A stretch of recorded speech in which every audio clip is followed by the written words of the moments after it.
रोशनपुर नाम के गांव में चंदा और शांति नाम की जिठानी और देवरानी रहती थी।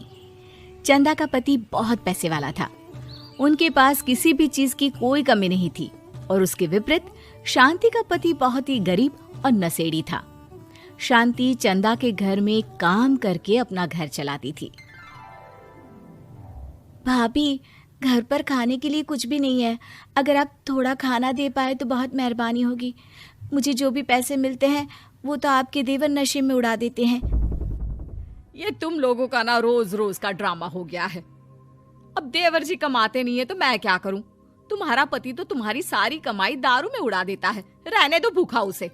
अरे ऐसे मत बोलिए भाभी, आप तो जानती ही हैं कि वो मन के कितने साफ हैं, पर इस बेरोजगारी के कारण उन्हें दारू पीने की लत लग गई है। अरे अपना ये रोना गाना बाद में कर लेना, पहले काम निपटा ले घर का। मेरा और टाइम खराब ना कर। जा गेहूं पीस ले, फिर तुझे कपड़े भी धोने हैं। शांति रसोई घर में जाकर गेहूं पीसने लगती है। पीसते पीसते कुछ गेहूं वहां कपड़ों में गिर जाते हैं, जिसे देखकर उसके दिमाग में एक आइडिया आता है। क्यों ना ऐसे ही थोड़े गेहूं मैं अपने पल्लू में बांधकर घर ले जाऊं, फिर एक बर्तन में जमा कर लूंगी और उसे पीसकर रोटी बना लूंगी।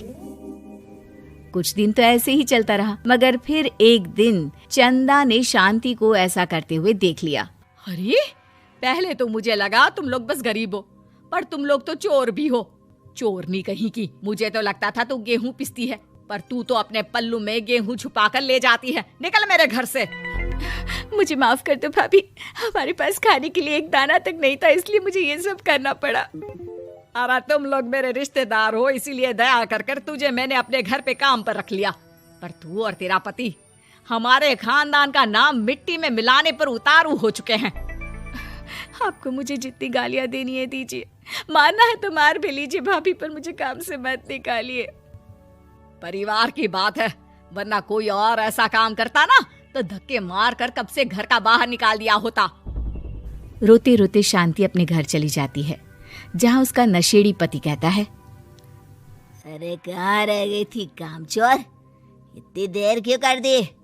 आज पैसे लाई कि आज भी खाली हाथ वापस आ गई है?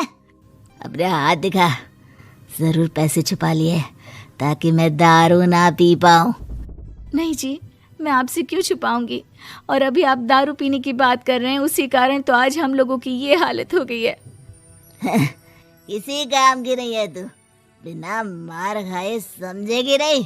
रख, अभी तेरे होश ठिकाने लगाता हूँ। रामलाल शांति को बहुत मारता है। शांति का मन दुखी हो जाता है और वो गांव के तालाब के पास के एक पेड़ के नीचे बैठकर फूट फूट कर रोने लगती है। मैंने कभी किसी का बुरा नहीं किया, फिर भी भगवान मेरे साथ ऐसा क्यों कर रहा है? मैं तो रामलाल जी की फिक्र करती हूँ, फिर भी उन्होंने मुझे इतना मारा।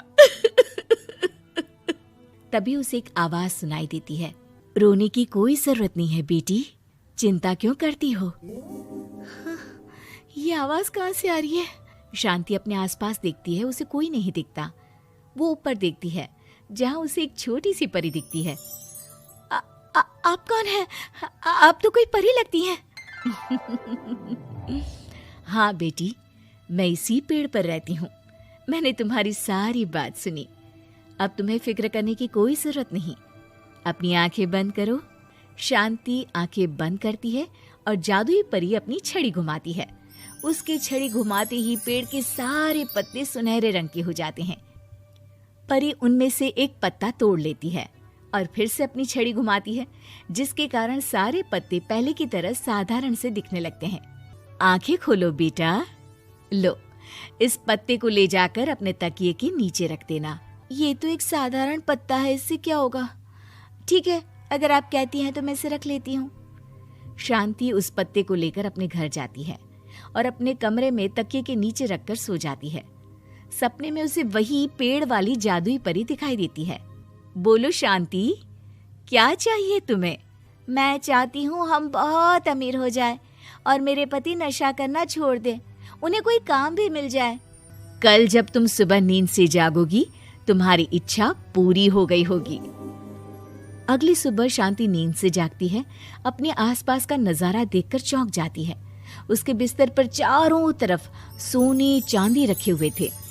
हे भगवान, कहीं मैं सपना तो नहीं देख रही?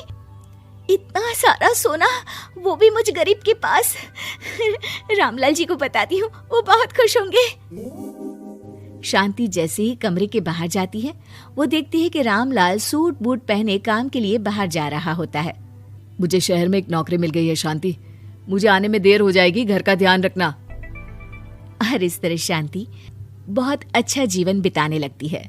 उसके पास अब किसी भी चीज की कमी नहीं रह जाती।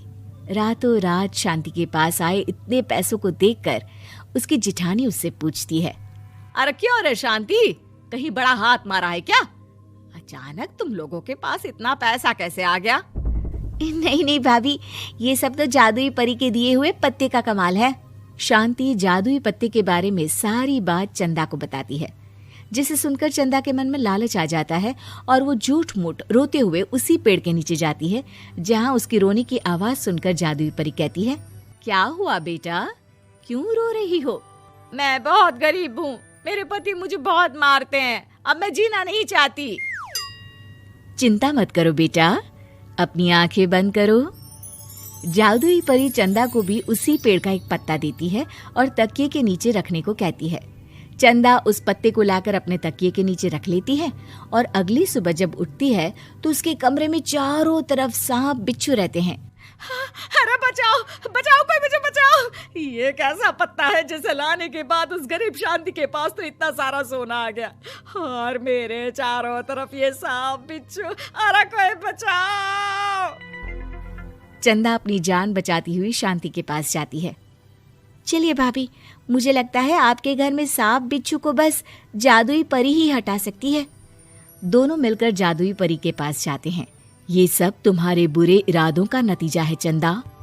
तुम झूठ मूठ बस पैसे के लालच के कारण यहाँ आकर रो रही थी, इसीलिए तुम्हें जादुई पत्ते ने उसकी सजा दी। अरे मुझे माफ कर दीजिए जादुई परी, मेरे मन में लालच आ गया था। अरे शांति, तुम भी मुझे माफ कर दो, मैंने तुम्हारे साथ बहुत गलत किया है, फिर भी तुम मेरी मदद के लिए आई।